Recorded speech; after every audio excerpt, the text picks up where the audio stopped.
What's up, everybody? It's your girl, Ask April Love, personal brand success coach and lifestyle entrepreneur. And we're back with another installation of the Ask April Love Show. This is the Ask April Love Show, and I've got something to say. I'm ready to be disruptive. I'm ready to change the world. I'm ready to give the mic to the right people. I mean, why do the craziest people have the biggest platform? Why are people hiding behind social media? Why are so many people talking about Kanye? Don't we have more to do with our lives every day? Let's talk about it. Ask April Love. It's time to ask the hard questions and get some real answers. If anyone knows me, they know I love documentaries. I am a documentarian and a documentary junkie. But it's special topics like this that Shaquita has touched on that I think are so profoundly important for our community to pay attention to. Eggs Over Easy is an important documentary, not just entertaining, but important. Please check out the trailer.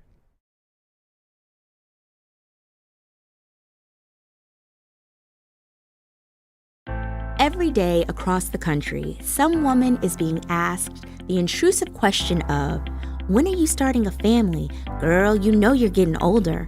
When are you having a baby? So the optimal time for a woman to try and get pregnant is during her 20s and 30s. But that is also the time when a professional woman, is either peaking in their career or still pursuing their career. In my 20s and 30s, I was in medical school, residency, and for me, that wasn't the optimal time to get pregnant. When I was growing up, we really never had conversations with your parents about reproduction.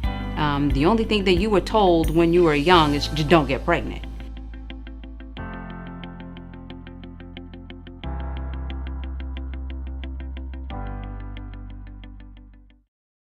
I was really fine living my life, and I would only feel odd about it when someone pointed out, like, why don't you have a boyfriend?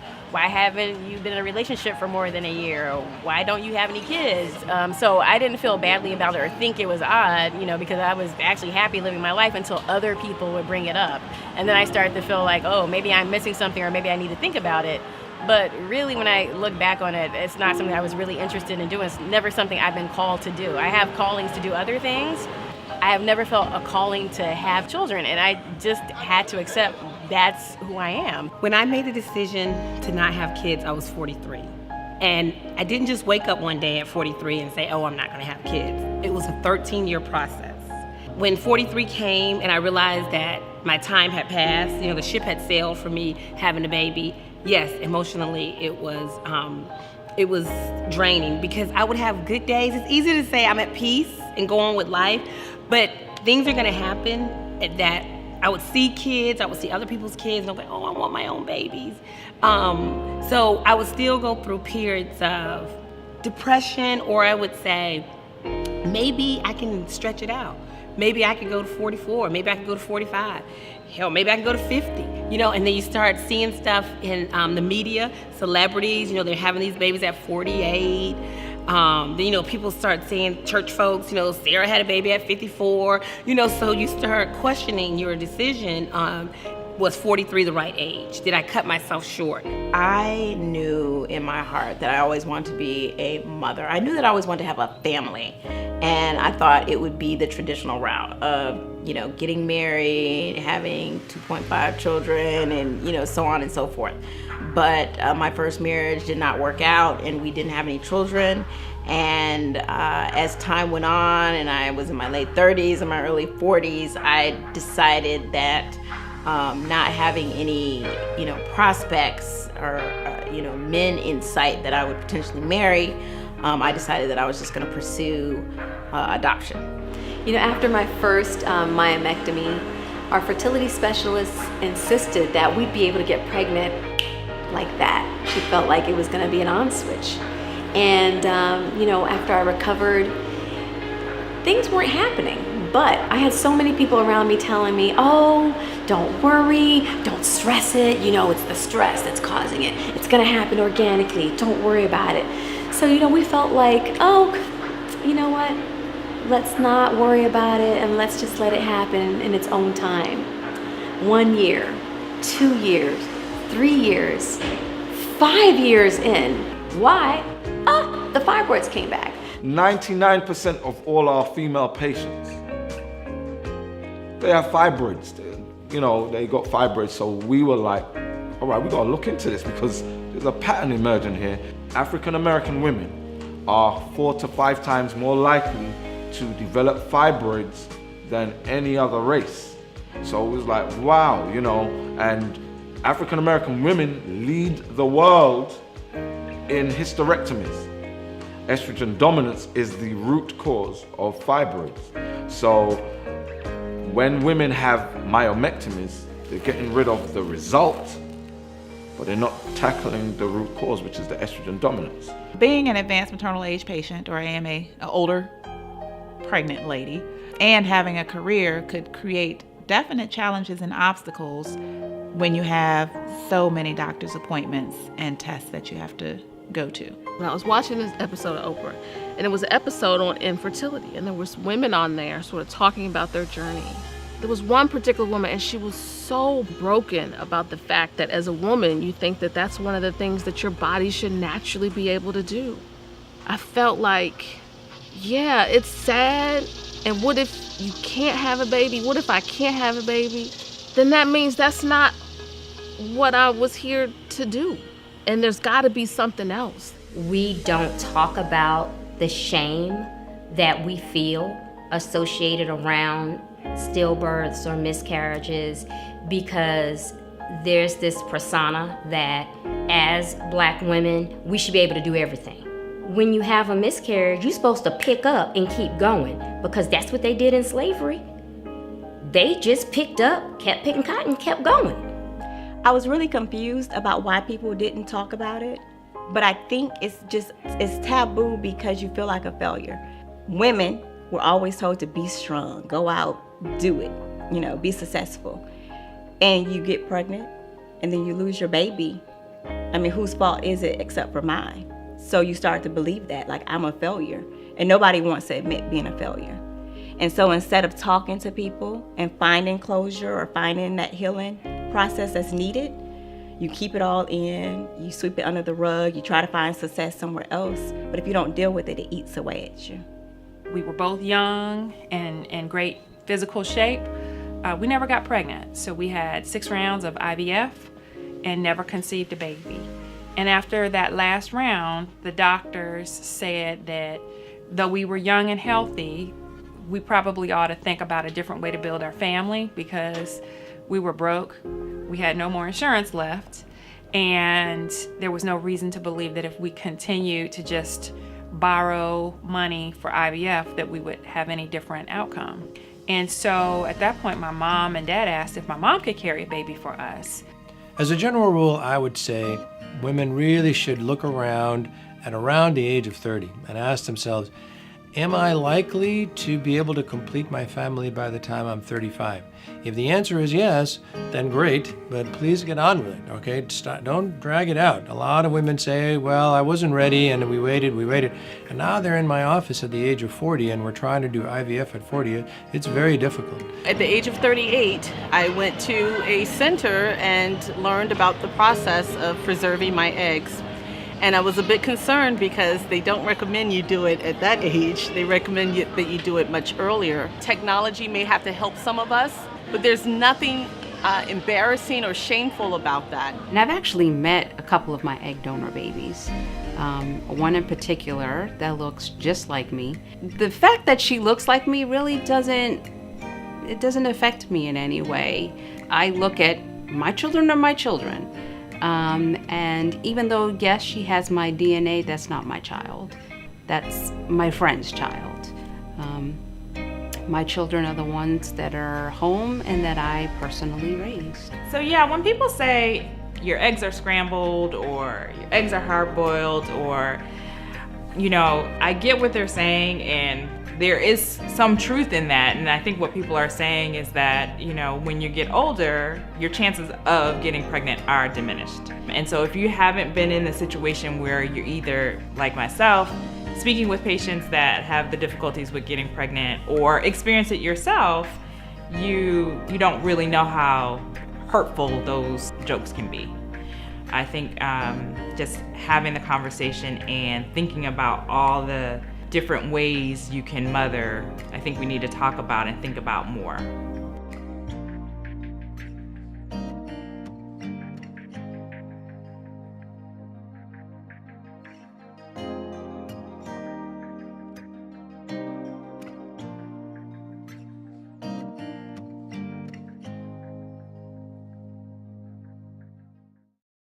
today we're going to be tackling what we always tackle, heavy subjects. We talk about what people don't like to talk about.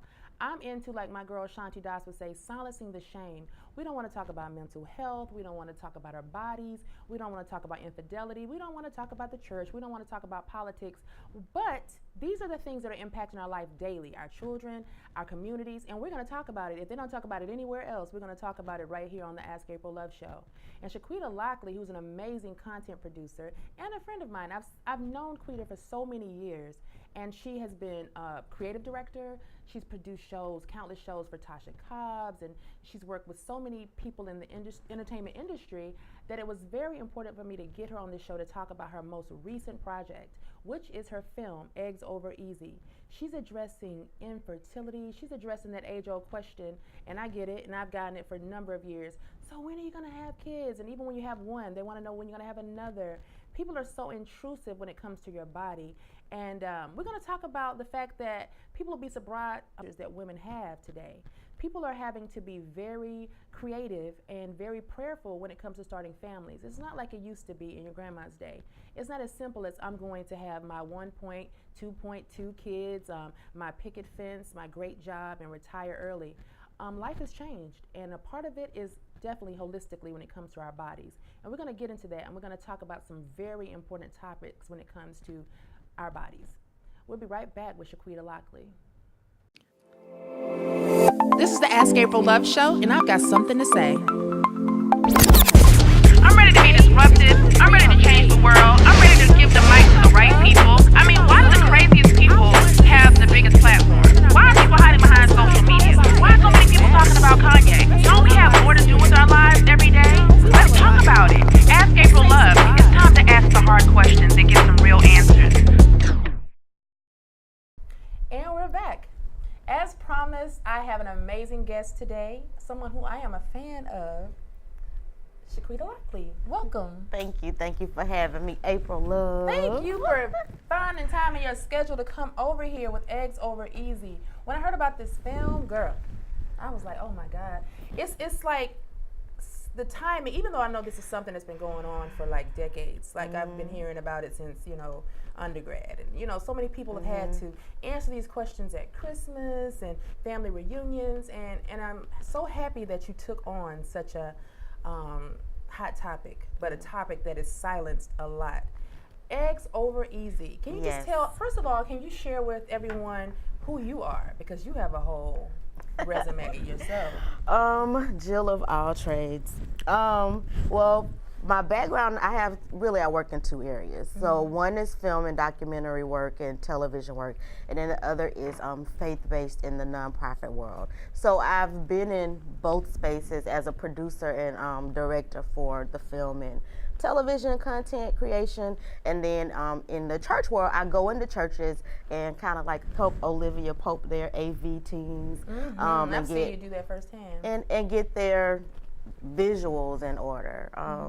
Because if you look at it now, like back, let's say 30 years ago, hymnals, that's what you used, the hymnal in the Bible, because you were looking at baby boomers as your target audience or your congregation. And now, yes, you still have baby boomers, but you have Gen X and you have millennials, and then you have even younger kids, and they are technology based. Yes. So just in terms of making church still relevant for your congregation, that's what I go in and help them do. From a creative perspective as well, like the content, the visual look and feel, the sound. Because not every church is the same. So if you have boomers, they don't want a whole lot of lights and bells and whistles. So you have to kind of find a happy medium. So I'll go in and consult churches just to see what's the base, like who is the audience, who is your target congregation, what is not just their age, but the demographics, period. Who are you trying to reach? And what's the best way that once they leave on Sunday, they still remember the messaging from Sunday, and it's Wednesday. So what is going to get them through the whole week? That's what I go in and try to help churches pull together, like different ways to reach a congregation. It might be texting, it might be video on demand, different things. That's a pretty fun job. It can be a challenging job, because I can imagine for every church person I meet mostly have opinions. every church person, every pastor, every volunteer, everybody has an opinion. And they're all probably in different generations. And they're in different generations. And you don't want to exclude anybody. So the goal is to, keep your messaging, whatever it is. I wouldn't go in and change a pastor's messaging, not at all. Right. But what are the ways that you can use, like, what do we have in our hand that we can use to continue the messaging of Christ throughout the week? Yeah. So to get them back on Sunday. I love that. I think that can like run across different platforms, especially in television too, because even really targeting an audience, because I'm like, what we're talking about today is not necessarily like focused towards boomers. Their babies is, it is not focused towards boomers, right? Except for those of them who are saying, "I wish someone had told me 20 years ago." Exactly. They are the amen corner, and they are the people who went to Kickstarter, like, let me give you some money and help you make this film. Yeah, because nobody told me. Yeah. And the thing is, a lot of them have lived, and I have aunts who have, not chosen, because I don't really know a lot of, and I was watching, the trailer, and I've heard about a lot of content as it relates to people saying, well, I've made a real decision to not be a mother. That's rare.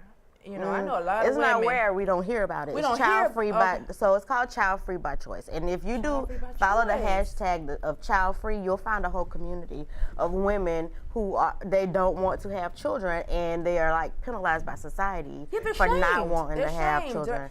So that's the opposite end of someone who really wants to have a child and who goes through IVF or surrogacy. The opposite end of that spectrum is there are women, many women who are child-free by choice, and sometimes by choice. Wow. And that's not always an easy decision for them, because they still have to talk to their mothers to say, no, you're not going to be a grandmother from me. Right. They still have to deal with that. But even more shocking, if you're under 40, this is something I found when I started researching.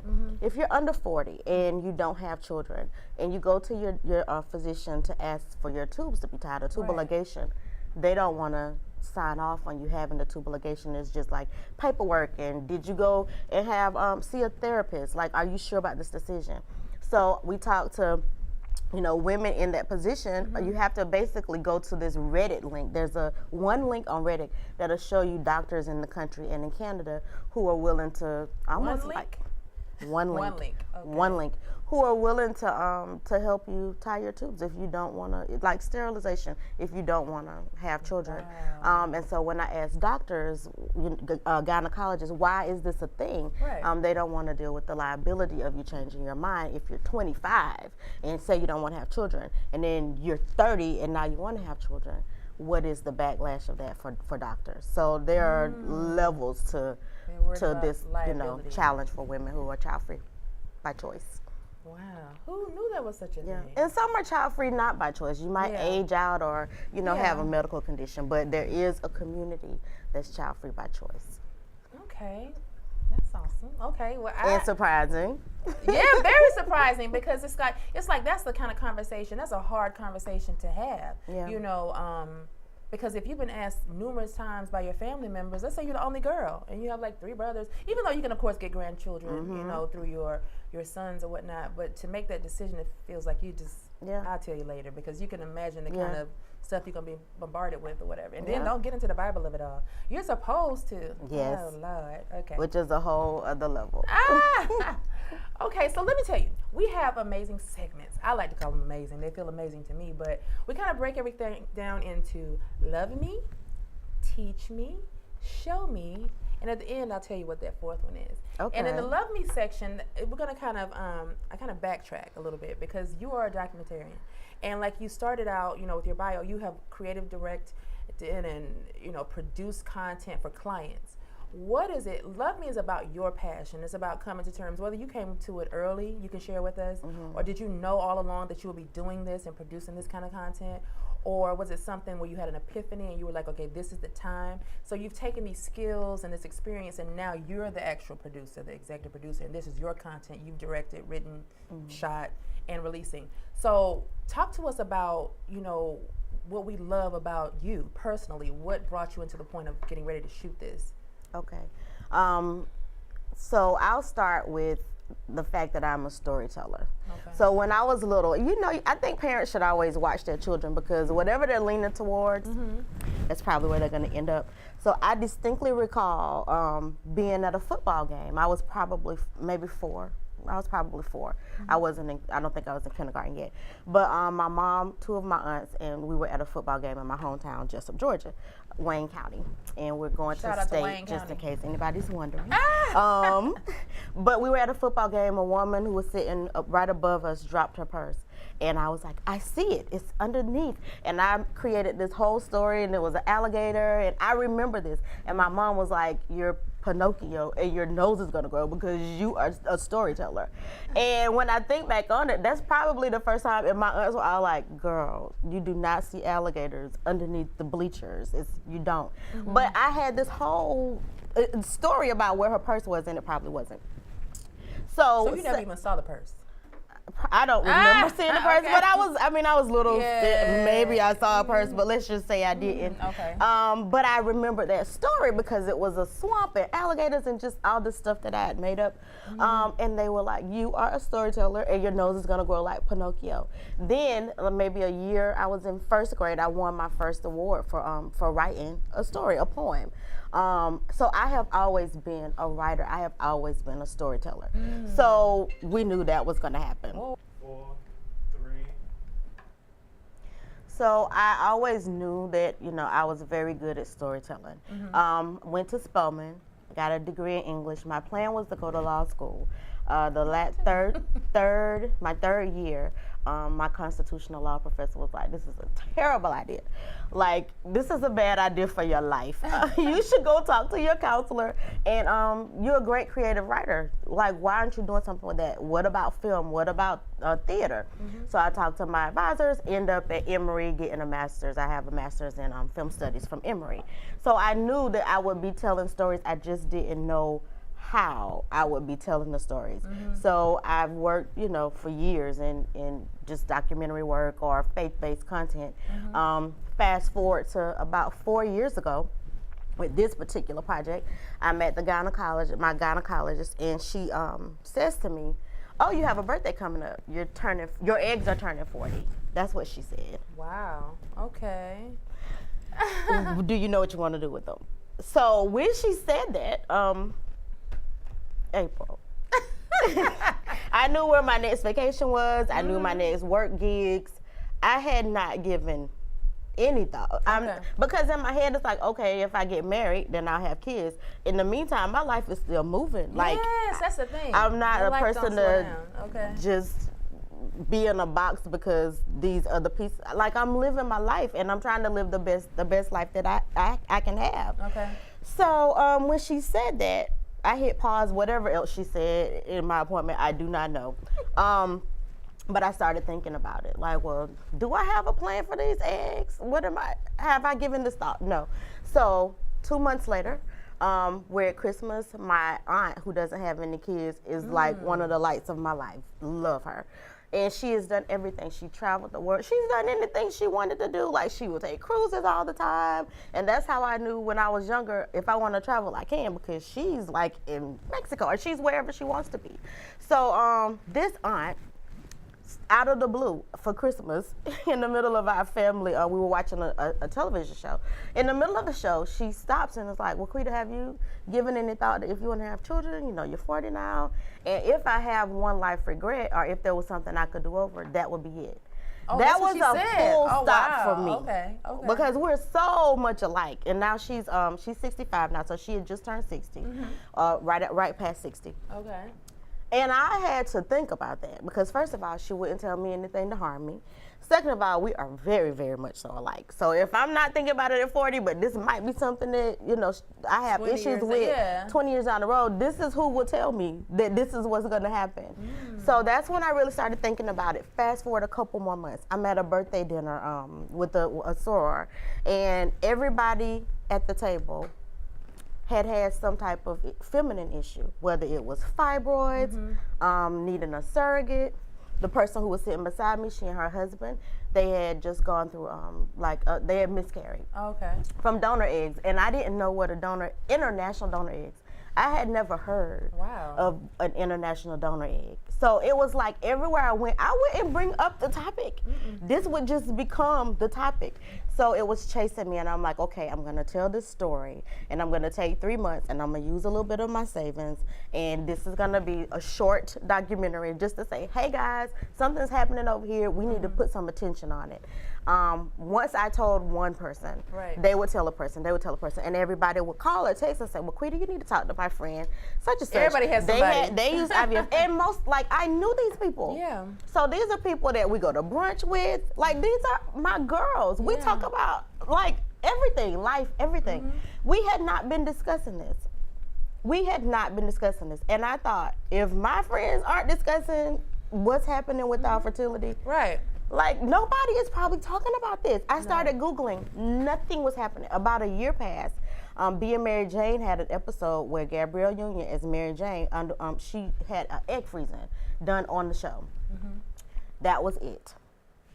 In all of Google land, I did not find anything else. Now, you can find IVF and different stories, but they weren't brown women.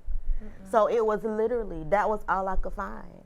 So that's when I was like, okay, this is gonna be a little bit longer. So after I had spent like all of my money, I went into a Kickstarter campaign. Oh, nice. So now we're kind of on the back end of it, just trying to wrap everything. We're shooting our final 2 couples. So you're still in the process of yes, this is like the film that will not, because there's so many layers, and I had to have a hard cutoff. Like, we just can't do anymore. Yeah, you can't do everything. We can't do anymore. You can come back and do another. Yeah, or it segment. can be a weekly where we, follow when OWN picks us up. Yes, like it into existence, when we follow a couple or do like 30-minute shows, like maybe a season or 2 of 30-minute shows. But it just can't all go in the documentary because it's too much. And when I say everyone we interview, I know them personally, or they are my friend's sister or my friend's cousin. I know them, but I might not have their phone number. But everybody we interviewed, except 2 of the doctors, I knew them personally in my Rolodex. And this is what is happening. That's amazing, because it's crazy, because everybody knows somebody that has been impacted or themselves. Yeah. And it's like the shame of it. Like, how are you ashamed of something, your body, like a miscarriage? Yeah. I know firsthand, that's when you need some real support. So for you the women that are carrying this burden of, like, I'm trying. Now some people, things like your project is kind of paving the way for people to be a little bit more transparent and to share this, and people are coming out saying that they've had 7, 8 miscarriage. That was Gabrielle. Yeah. Or with Mrs. Obama, she just released her book this week, and in the book she speaks about a miscarriage and using IVF twice with to have both of her girls. Wow. So now people are talking about it, even with maternal mortality. Serena, like, did not do well after she had her baby, and she's telling the doctors, like, something is wrong with me. So if you look, Black women have 243% more our number is 243% more likely to die from childbirth than a white woman. That number is jarring. If you look at even fibroids, like 80% of Black women will have fibroids by age 50. Age 50. 80%. 80% by age 50, and this is not like a crisis. I don't see any commercials. It's not. Nobody is ringing the alarm. Like, fibroids just give you hysterectomies and keeping it pushing. They're like, oh, myomectomy. So you got your first myomectomy. Now if they come back too heavy, you'll get another myomectomy, or you'll have a hysterectomy. And this is the stuff we know, and your cousins are telling you, and your friends are telling you. Like, this is okay. It's not okay. It's not okay. It's not There's okay. a lot of repercussions to having a hysterectomy, especially young. Yeah. Even if you decide I don't want children, there's a lot of other things that go into play that throw your body out of whack, to just take a huge part of your body out, and like, okay, that solved the problem. Yeah. Well, what and then completely dismissing what like naturopaths. So you interviewed Dr. Amso, I believe. Yes. I interviewed him too. Yeah. I interviewed him because when I first early on when we started shooting, I filmed at Spelman because it was important to me to do my part. Like, I can let these young ladies know look, go to your gynecologist, figure out what is wrong with you. It is not natural to bleed all month. That is not natural. It is not natural to cramp so much that you can't go to school for a week. Right. That's not normal. Go to your doctor. So when I went there, I partnered with the Deltas and SGA. The SGA vice president immediately says you have to talk to the SGA president. I talked to her. She had horrific fibroid situation. Had gone to this doctor named Dr. Amsu. And he practices Aboriginal medicine, right? So I'm like, well, what did he do for you? So she tells me about, the procedures that he did for her, what type of, like, instead of surgery, he just put her on like a different diet. So she went vegan for a while, and then he had supplements for her to take. Yeah, and the herbs are so like, and these are herbs. These are not any kind of pharmaceutical. Yeah, it's not chemicals at all. But it shrunk her fibroids, and she had ultrasound proof. Like before I did it, I might have had whatever size, and afterwards they were down to this size. So I wanted to interview him, and when I did, we went to a farm down the south side of Atlanta. Urban Metro Farmers. We went down there, and Mr. Wilson, that's Bobby V's dad. So Mr. Wilson has this farm. We go to the farm. Dr. Amsu is walking through what we should and shouldn't eat. I never knew we shouldn't have sunflower seeds. Right. That's like the hood treat of choice. Right. Barbecue sunflower seeds. You can get them with ranch. Like that's. Who knew that you're not even supposed to have sunflower seeds? I didn't know that. I knew we shouldn't have soy because my gynecologist took me off soy a decade ago. But there were so many things like the nightshade vegetables. I didn't even know what that was. Right. So we talk about that stuff in the documentary because there are things in addition to medicine, like modern medicine. There are things that we could be doing to help our bodies. Like even if you're not trying to have a baby, just you don't want fibroids, you don't want endometriosis, you don't want PCOS, or you want to minimize the symptoms of those things. Absolutely. There are things that everything else, a lot of stuff. Okay. There are things that you can do to help yourself, and who knows what those things are because we do not talk about it. I had no clue. We don't talk about it. No clue. And we have a responsibility when we find out things, which I'm grateful that this is a platform that I've created to do that because it's important. And congratulations. By the way. Thank you so much, and congratulations to you. Thank you. So platforms. Being obedient to what you said was so profound. I needed to write it down, but you said it was chasing you, and this was chasing me because I'm like, how many times are we going to avoid? People got so excited about what the health, but there's so many other What am I trying to say? Document. Help us out. There's so many other documentaries out there, and so many other people that are teaching, like Dr. Amsu and Dr. Amun. But they don't really have a platform. It's like if you know, you know. It's almost like it's a secret. If you know, you know. And then for the millions of us who don't know. Yeah. And the millions and millions that don't know. It's probably one or two that do.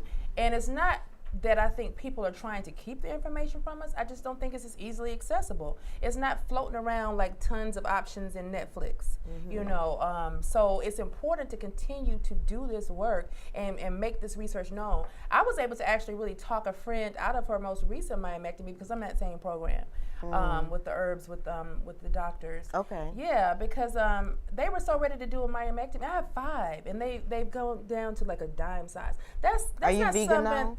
No, what I do is I actually have someone who's actually preparing my meals so they're clean. Oh, okay. And I try to only eat meat protein maybe twice a week for the most part. So it's a transitional thing for me, detoxing and the whole nine. But I know that works. And when I'm on the herbs, I definitely don't, I'm completely vegan because it's a part of that whole process. But just kind of like, and then just putting it out there, talking about the vulnerability of it all. Like, hey, you're not gonna, maybe you can't go cold turkey. Maybe you can't just, change your habits overnight because like they say, the thing is people will say like the fibroids and the diabetes and stuff runs in our family. No, the lifestyle runs in the families. So if you can change that lifestyle, make lifestyle shifts, that's what you do. And then you share it. You tell people like, I really did do this and the fibroid shrunk or the, my blood glucose got even or, or I came off my high blood pressure medicine, but nobody's talking about it. Nobody's saying, you got so many people, I'm looking at people, I'm really over the hospital visits, the rest in heaven, rest in paradise to people that are under 50 years old. losing women to childbirth, losing friends to strokes. And you know Georgia is the #1 state at maternal mortality for black women. We are #1 in black women dying from having babies. That's crazy. #1 in Why the country. Are women dying from That is so childbirth in insane to me. 2017, 2018. What is going on? Like, what is happening? Okay, we discuss it. Yeah, we already, and please know, Yeah. we've already moved into the teach me section. Oh, okay. because I mean, what you're doing is teaching, and the thing is, like they say, if you're catching this and you're tuned in, when you're ready, the teacher will appear. Well, the teacher has appeared. So we need to learn, and we need to be mindful of the fact, you know. And another thing that we talked, what I talked with Dr. Amtu, another thing we're gonna talk about is mental health. Okay, and when you're messing with the body and you're taking that uterus out, you're about to be cuckoo crazy, like emotionally. You know, it's just so many things it's impacted by. And not even, so the mental health part is important. Robin May, she's a therapist here, a licensed therapist here in Atlanta, but she's on a radio show, so I think it's syndicated. So a lot of people know of Robin. Right. The reason that I included Robin is because every phase of our fertility issue, we have emotions that we will eat away, we will drink away, like Solange. We try to bury all of these feelings. So not just when you get to surgery do you need to just do a self-check and make sure you are right emotionally. But if you say, okay, I'm child-free and I'm child-free by choice, or I'm child-free because life happened. Yeah. You still have to deal with that. You have to deal with those feelings. You're gonna have to tell your family and your friends, and some of them might not be okay with it, or they may have, or they want to, pray for you. And I do believe in the power of prayer. I also believe in the power of choice. If this is your choice, nobody can really pray you into it. Right. So you have to deal with what your emotions look like, especially in the black community, where for many of us, our emotions are adjacent to our family and our friends' emotions. Because why is that? We're just close knit in that way. So in dealing with whatever it is, if you're AMA, advanced maternal age, we don't talk about that a whole lot. But if you're over 35, you're AMA. If you look at many black women, we aren't starting families till late because we are going to college, we are going to some type of graduate school, we're in the middle of our career, and when you look up, you're 35. Yeah, I'm telling you, it was a blur. You look up like, what? You're 35. What happened? And it happens so quickly from 25 to 35. It's like an overnight. Yeah. Well, if you're not thinking of planning for parenthood, when it pops up, how are you going to deal with that emotionally? Not even to mention financially, when it is so cost prohibitive to have, unless you work for like a tech company or like a Facebook, your company probably does not cover IVF or anything to help you make a baby. Right. So how are you dealing with it financially, which is another stress, which circles back to how are you dealing with all of this emotionally? You need a therapist. You do. You absolutely need a therapist. I'm an advocate for therapy, and we're going to get into the mental mind health too. as well. It's mind, body, spirit. This is what we're all about. That's what I have. It says she got something. That's what I have to say. You gotta. You're a whole person. You know what I'm saying? You're a whole person. You could be in the gym all day long, but that mind's not right. Yeah. You know, you're still gonna be not quite ready to tackle the life that's facing you every day when you go out. Yep. But something I kind of also wanted to get into was, okay, so now let's say some of these women are facing these things, and what kind of resources are out there? Or you know what's so funny? I was watching, it's a new show that I've gotten into called New Amsterdam. And the lead doctor, she's one of the most successful doctors. She goes around and she speaks, and she's raising money. She's one of the reasons the hospital gets so many endowments, because she's there, but she never had a child. So now she's taking these shots, and so let's say you are over the AMA, you are not deciding not to have the child. You ain't find Mr. Right or right now or whatever. What are the options? What is? So if that's in this scenario, case, you can freeze your eggs, or you can have a sperm donor, or you can do adoption, or you can, and by adoption that I'm talking about adopting a child, or you can adopt eggs. You can adopt embryos that already have a sperm and an egg. It just won't be your genetic, you won't have a genetic link, but you can carry the child. So let's unwrap that. So if you want to freeze your eggs, that's just you go to your reproductive endocrinologist, and they're gonna give you some shots and sync your period and go in and extract eggs. That's the quickest way to kind of tell you. And then they will test the eggs for do genetic testing to make sure just it's like quality they would if eggs. you were pregnant, like when they and then they check for freeze them. They'll it's called cryopreservation. So then they'll freeze your eggs until you're ready to use them. They don't like to do that if you're like way much over 36. But a couple people a couple of the people that we interviewed, one was like 38 and another one was 40. So it depends on your body. How so pricey don't is just. that? What kind of price tag is on that? It's expensive. On average, like $16,000. But there are companies like Google, and I think Spotify, definitely Facebook, but they will pay for that for you. So, it just depends on, if you look up to work. That's part of the insurance. When they work there. When you work there. Oh, it's part of their insurance program. Sponsoring people. Yeah, no, they're not. And I do know sponsoring companies anybody. that sponsor when the women are facing like if you have cancer, some of them do. Exactly, but for the normal, just like regular, no major health challenges, no, nobody's really sponsoring it. Now, if you are ready to have a baby, one of the foundations that I interviewed and I think is doing amazing work is the Cade Foundation, and they're in Maryland. So Camille Hammond, she and her husband, I think she had PCOS. Was it PCOS or endometriosis? I think it was PCOS, but she couldn't have children, and they did maybe 6 IVF cycles. She and her husband are physicians, ran out of money because it's so expensive. So her mother and father volunteered for the mom to be the carrier for them. What? So her mom, they brought her mom out of menopause and put in 3 embryos. Yes, put in 3 embryos, hoping one would take because this had not been done. So they didn't even know the percentage of like, can this work? Let's just pretend it's like 0.0 or something, because they didn't know. They just knew it wouldn't kill her. But other than that, they didn't know, because her mom was healthy. So it wouldn't damage her body, but they didn't know if this was gonna work. All 3 of the embryos took, and now they have triplets, and I think the triplets are maybe 11 years old. So Camille left her job as a physician and started this foundation named after her mom. So it's the Cade Foundation. And Camille, her whole, that is her purpose in life. She goes out, finds money to help other families have babies. So their Cade Foundation will help you pay for IVF or adoption. I think it's cadefoundation.org, but Cade, C-A-D-E, Foundation. Yeah, we definitely want to share that information. So there are some, and if you follow my the film's Instagram page, whenever I see something, I post it. So like CNY Fertility, they're in Syracuse. Every month or 2, they give away an IVF cycle.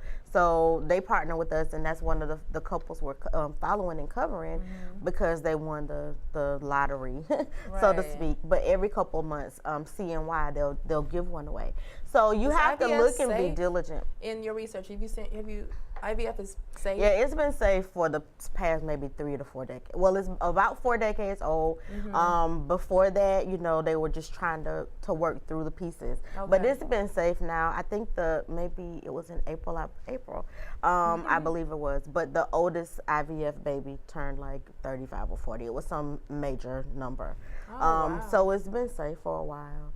Of course, consult your physician, but it's right. But it's safe. So so those are 2 things that you can do if you are this 35-year-old woman. Then you can adopt an embryo, or you can adopt eggs. The embryo is the egg and the sperm. So there are places where some of them, the adoptions are free because they just don't want to destroy. Like if you're a couple and you have 10 healthy embryos, but you only want 2 kids and you're done and you don't want the material destroyed, they will put it in a space where you can adopt it. So you have to dig through the internet to find the stuff out, or a lot of it I found on Cade's website. And ASRM, the American Society of Reproductive Medicine, ASRM, that's a tool. That is who is lobbying for us, lobbying for women at the Capitol in DC, just to try to get all states to make it mandatory for insurance to cover IVF, because they cover Viagra. So it is insane to me that something as simple as some of the procedures that women need, it's just not covered. So ASRM, that's who fights for us. And and they have tons of information on their website. ASRM. American Shout Society of Reproductive Medicine. Okay. So if you look, or if you're on Instagram, so my Instagram for the film is Eggs Over Easy Film. Don't forget to put the film on it, or it'll take you somewhere else. Post that. Yeah. So Eggs Over Easy Film, and whenever it's like I notice, because I keep an eye on it, or someone on our team will keep an eye on it. Whenever organizations, nonprofits post that they're giving away grants or anything, we post it as soon as we know. So we have people always like trying to find money, because it doesn't make sense that this seems to be such a simple fix, you know? So that the fact that the dots are not connected is just bizarre to me. So that's one of the things that we've been trying to do as well, just to connect the dots. You need money, they have money. You need eggs, they have eggs. That they are giving away, or that you can That's so adopt. crazy. It's like you over here and you don't know, and you have the resources and you just don't know. It's just like you got to be the connector. Maybe there needs to be the Eggs Over Easy Foundation whose mission with a staff to manage that. Okay, you like, I'm trying to finish this film. I'm trying to get this. Yeah. Let me educate them and first. We're gonna do a book after. Like there's a plan, but I can't do it all. Right. But what we can do is what we're doing. Like as much as we can possibly do, that's what we're doing. Absolutely. And the message, get the message out there. Yep. I mean, tell a friend, because I'm telling you that it's not a hopeless situation. Yeah. And for a lot of women, they just feel, so we screened at Essence. We did clips and conversations at Essence this past July. And the response was overwhelming. And because I've watched it so many times, I guess I'm a little bit numb to much of it, but the women were crying. Of course. Because somebody is saying it's not over, it's not the end, there is hope. You're not the only person. Like, don't feel like you're in a box crazy by yourself. Yeah. Some other women have gone through what you've gone through. You just need to ask. Like, open your mouth and ask for help. So the response to that was, it shocked me. And so that's why I'm like, okay, we have to finish. Because it touches so many women. We did a film festival, International Black Film Festival in Nashville in October, a couple months ago, and it was the same thing. Like, women are just crying at the end of it, not because they're broken in that moment, but because it's like a release. Yes, cathartic. That somebody is finally saying Yeah. what you've been thinking in your head, or what you've been dealing with emotionally for decades. It's like talk therapy. It's like you go into these markets and showing this film. It's like a self-help group. Where are the groups for the women who have suffered miscarriage? People they're not even on grieving. Facebook. There's many. There are some women don't they're on grieve Facebook, those but they're miscarriages. silent. Exactly. So if you're thinking that you're in this boat by yourself, it's compounded because of shame. It's compounded because you, like, especially if you're a type A personality, feel like you should have been able to do this because you do everything else in the world. So you should be able to do this one thing that a woman's body is supposed to be able to do. Yeah, well, they tell you that's what you're here to do. That's what Carry you're told babies. you're here to do, Yes, make that's what you're here to do. babies. Make And babies. then when you bring in the historical implications of slavery, wet nurses, and just how the whole mammy motif, how black women are fertile myrtle. Like, this isn't something we woke up yesterday saying, oh, black women are supposed to be able to have kids. No, this is like historically in our DNA of the story that is told about black women. So when you're not in the story that's told about black women, what does that mean? Like, What does you're that on mean the for you? margins. Right. What does What that does that mean? You mean? can have a great career, but you can't have a baby. Right. First of all, did you want one? But let's assume you did. No, we're gonna touch on that too. What does Yeah. that look like? Yeah. And how do you deal with that? How do you deal with it? And how do you deal with it? And it's a great way to segue into that. Like you said, with the, what do you call it? The category of women that have chosen not to have the children. Child-free by choice. Child-free by choice. And Yes. it's fair to address that equally. Like, okay, so if you're child-free by choice, you don't need therapy for that, because you're going to be pushed into all realms of guilt. And then when you get to be 40 and people ask, like, oh, man. When they ask, They're like, it's not their business. and then Please some put people will that part say, in what's there. wrong with you? Like, is there something wrong? Did you just ask it out of your mouth? Something because you don't have a child? I mean, can it not be a healthy choice for you? You know, if you have a lot of nieces and godchildren and you have, Which is a whole other expectation that we touch on. If you are child free, whether by choice or by life, these expectations of your friends or of your family to now you're the godmother. We call it PANK, professional aunt, no kids. But one of the ladies we interviewed, she called it single income, no kids. So if you are the single income, no kid, can you really say no if your friend, 10 of them want you to buy Christmas gifts? Right. Like that, what does that expectation even look like? Right. I mean, we know what it looks like, but yeah, we know firsthand because how do we it's like feel you get all these about that? baby shower invitations, and I'm like, if you have made this choice, they'll never be able to reciprocate. So after y'all, what they and then these got friends having 4 babies. Like, girl, now I looked out for these first 2. From the shower to the sprinkle. Oh my God! So and there is an expectation. There's an expectation with our time. Because you have free time, because you don't have you have free time because you're just only running a company and you don't have children. So you should have free time to help. You should babysit, April. You should help your friends with kids. And you haven't spent no cash, so you should pay for things, Chiquita. You should be paying for things. Exactly. You could actually underwrite the whole birthday party. That part. So we talk about it because that's something that we don't really talk about. Right. Sometimes it can be an uncomfortable conversation, especially to have with your friends. So we do talk about that. And then the flip side of that is just the emotions that come around. What are you doing on Mother's Day? If you were not child-free by choice, but you're child-free by life, what happens with you on Mother's Day? Or do you get godmother's gifts on Mother's Day? Do you have nieces and nephews who acknowledge you on Mother's Day? What does that look like? How do we feel about that? Hey, to all my god kids. Hello. Hello. So those are conversations, and that's why I'm like, we cannot tell it all with this documentary. You cannot. Because there are levels and layers once you start really digging into it. Child free by choice is not an easy. It's not an easy out because you still have all this other stuff to deal with. And I've been in conversations where it's been a group of women who are in the 30s and 40s who don't have children, and you have a couple that are child-free by choice, not as categorized, and you have some that are really regretting, and they're hurt every time they see, their friends, the birthday parties and the graduations and getting their baby ready for prom. But some people are in the child-free ones are very happy with going over there, doing what they got to do to get this child ready for prom and going back home. Yes. Like a niece or godchild or whatever. But so you have to know your friends. Like, you have to know your friends. You have to know who to invite to what. Right. I'm probably not the one you want to invite to all of the little birthday parties.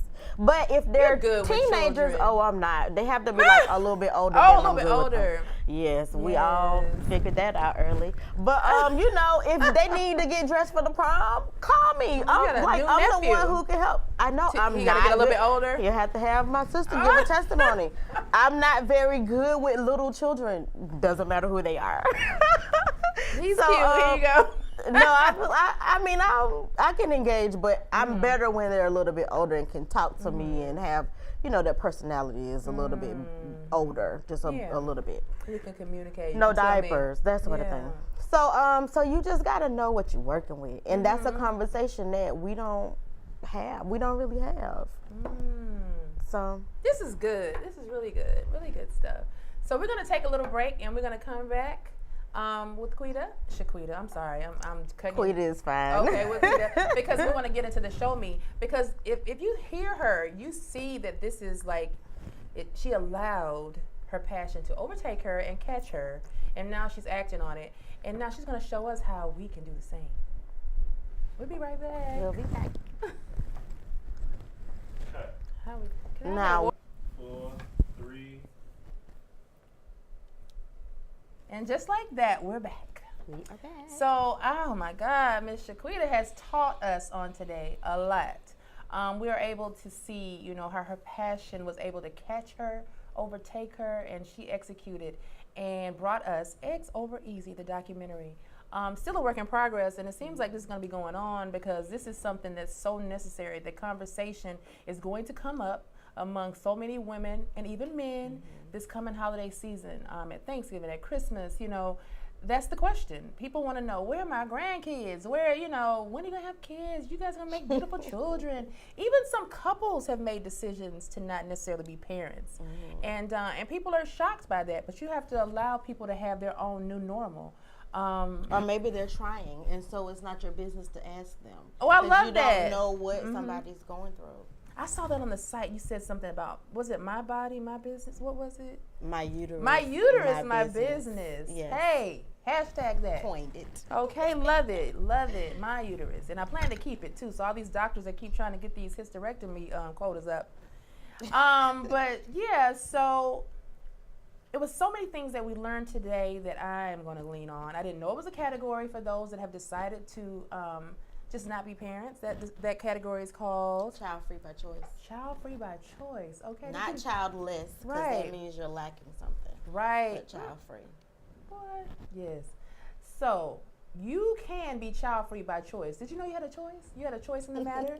You can decide not to have a child. You can borrow a child anytime you like, because I'm sure friends and, you know. Our big brother, big sister. Exactly. And it's a lot of children that need those kind of people, you know, like you in their lives. So if you want to spend time with children and you want to satisfy that urge, hey, do it that way. And then we have the resources that Chiquita taught us about that we would have access to.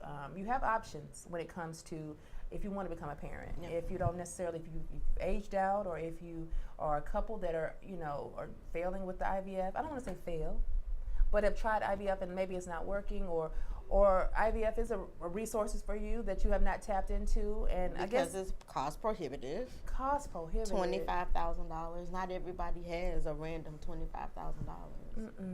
And what about if it's not successful and you have to do another round? So we talking about $50,000? You don't get a discount the second round? Yeah, depends on where you go. Jesus. Yeah, like here, at least I know for Shady Grove, you can do like three for a set price. Now, if the first or second one work, you don't get your money back on the third one.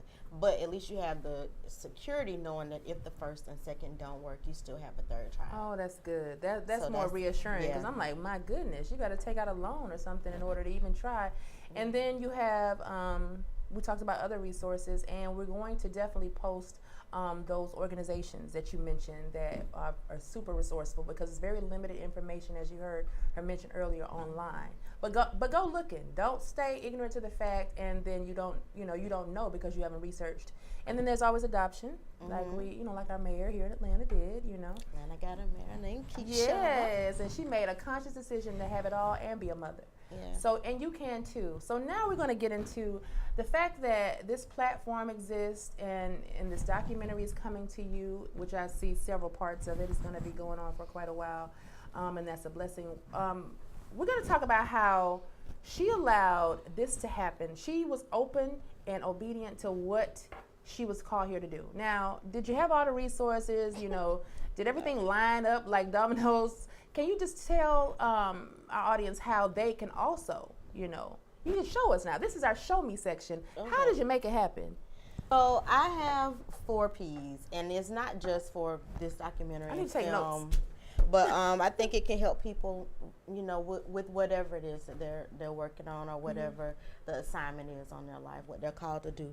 So the 4 Ps are preparation, prayer, passion, and perseverance. So with preparation with the film, I prepared, 20 years ago. I went 20 years ago? Almost, it'll be 20 years next year, a film degree, a master's in film. Oh, so, wow. So I'm not just like randomly dropped into film. It might work for some people. That just wasn't my journey. So I have a background in film, and I stay on top of what the trends are in the industry, right? And then I produce content. So so I felt like coming into the film, I was prepared. I was not prepared to direct the film, because I do not consider myself a director. But that's what I kind of have ended up doing with the film, just because it was going to cost more money to pay a director. So you're the director. See, then I have to go. You have to get deep. What does God say you are? You are a director.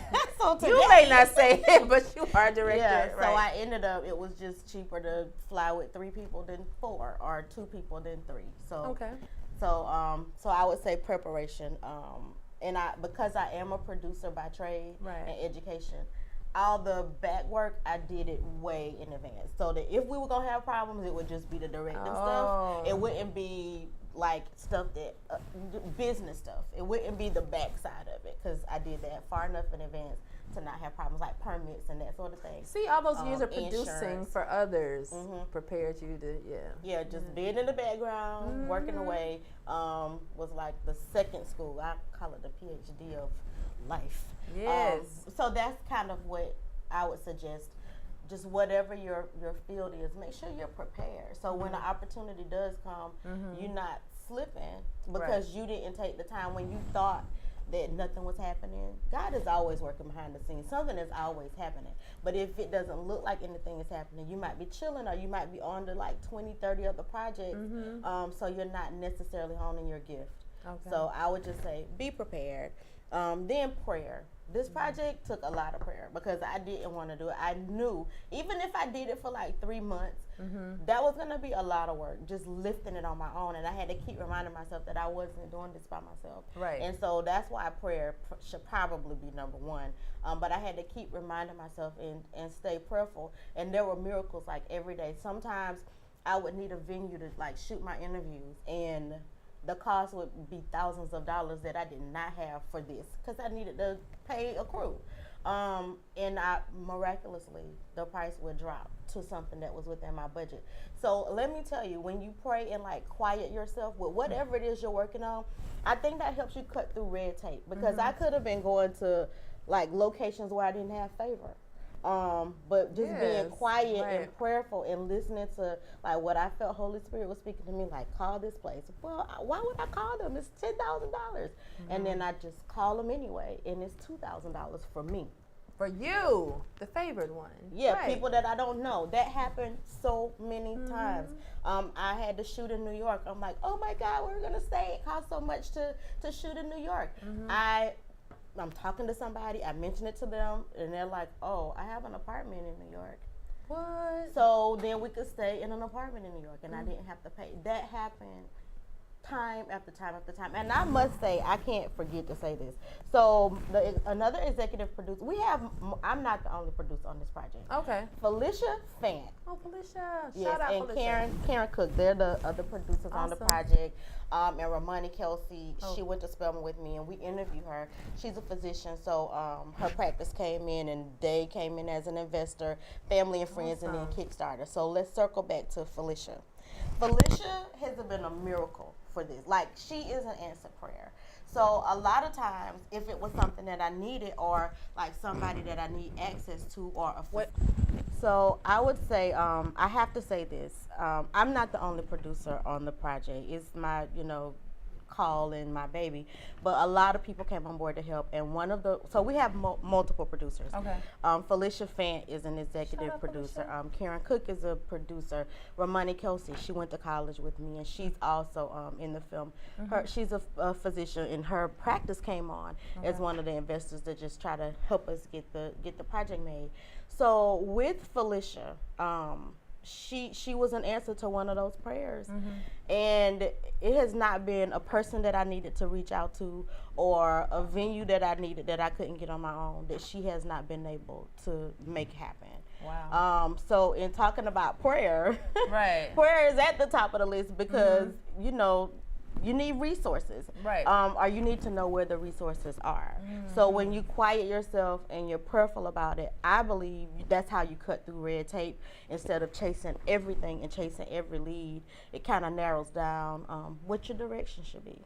So prayer is big on the list. Then we have passion. If you are not passionate about whatever it is you're working on, you are wasting your energy. You're wasting your energy, and then that's going to spill over to your team. So now you just got bad vibes on the set, and nobody wants that. So with this project, I was not passionate about it early on because I didn't want to do it. Like, I knew the story needed to be told, but why me? Like, I didn't see this as being something for me to work on. And the more I started talking to people, and the more I could see pain in all of these women, regardless if it was a miscarriage or stillbirth, or not wanting to have children, or wanting them and couldn't have them. The underlying issue was in many of the women some area of pain. And when I saw that and knew that I could in some way like let my hands and feet be the hands and feet of God in the earth. Like when I saw that I could operate in that way and help people, it became a passion project. So with doors closed, which takes us to perseverance, there have been doors closed, tons of them. But you just can't stop. You have to persevere, because this might not be the door. The next one might be the door. Like this might be a no. You may have 5 no's and the 6th one is a yes to get what you need to get. So you just can't stop. There have been so many times I wanted to stop this project. Every time I look at my bank account, I want to stop this project. Right, girl. What you talking about? Every time. I'm like, honey, I can talk to you on my phone. I look at it. But then I think, well, you know, I haven't gone homeless. I obviously am not missing meals. Right. So it's not that, you know, it's not that big of a deal. God provides. I just have to keep waking up every day saying yes to this call. And it won't last forever. So we just have to finish the project. But I would say that whatever your discipline is, those are 4 things that can help. That's preparation. Prayer, passion, and then perseverance. That's you good. Can't stop. That's really especially good. when you know it's something God called you to. Yeah. Like you won't be able to rest. You won't be able to sleep. That thing wakes you up. Yeah. It wakes you up. And not in a nightmare sort of way, but in a way like, oh, somebody else should do it and this is how they should do it. Oh no, maybe you should do it. So once you're in it, it wakes you up, and that's the thing that kind of like drives you. That's how you know that you're supposed to be doing something, because it just won't give you no peace if you're not working on it. Right. So you just have to be easy. Yes, be easy for eggs over easy. Be easy with those questions, okay, as these holidays approach. Be easy. Think about this. Yes. So this is wonderful. I want to thank you again for doing this, being someone who is a part of your target demo. Thank you for your yes. Because it's reassuring to know that you're not alone, and you know, it just you have millennials around you, have men around you. You just can't have these conversations with everybody, and you can have the conversation. It's like, you know, having dealt with breast cancer or having dealt with something that people, they can be as compassionate as they try to be and cheerlead for you. Yeah, but it's not. It's a different conversation, not a worse conversation, just a different conversation. Exactly. And some of my closest friends, they have 3, 4 children, and it's just not a conversation that they're going to be able to really have with me. Yeah. You know, they can say, well, hey, you know, I'll give you 2 of mine. That could be the conversation, but it's just not the same. We're living, we're coexisting, but our journeys are different. Yeah. So, but your journey is not alone. Like you're not alone on the journey. There, and Lord knows I didn't know that all the time. Yeah. Early on, it was just like, this is me. Nobody else is dealing with this but me. Yep. And there's so many people, and they're your friends, but because we don't really talk about it, you don't know that your friend is going through what you're going through. Right. Or that your mother went through what you're going through, or your aunties went through what you're going through. That's one of the other things we found, that in many cases, stuff is generational, and we're not talking about it. You don't know because your mama or your aunt didn't say they had a miscarriage, so you don't know that your family is prone to miscarriages. Right. That is real. Yes. Somebody should let you know. Like, you should know these things. Yes. So absolutely. hopefully this is a conversation starter. Oh, it absolutely is a conversation starter, and I can't wait for it to become viral and just go viral. Yes, and just go all over. Because I mean, this is a real conversation that needs to be started sooner than later. So if you could share with everybody how they can keep up with you, and you'll bless the people with the last remarks from Miss Chiquita Lockley, director, content creator, conversation starter. Conversation starter. You can find me find the film on Facebook and on Instagram at Eggs Over Easy Film. You have to put film on there, or it's going to take you somewhere else. And then you can find me on Instagram at Quita Writes, QuitaWrites, like rights, and on Facebook, Shaquita Lockley. And are you still working? Has this taken up all your time, or are you still working with? I still work because I still have bills to pay. Oh yeah, take up a lot of Passion my time. project needs to have funding. Right. My mortgage is yet due every month, and so I still work. You have to eat every day, and your gas needs to go in the car every time. Day. All right, well, perfect. Well, thank you so much again. This is amazing. And thank you for having me. And I am so proud of you, by the way. Thank you.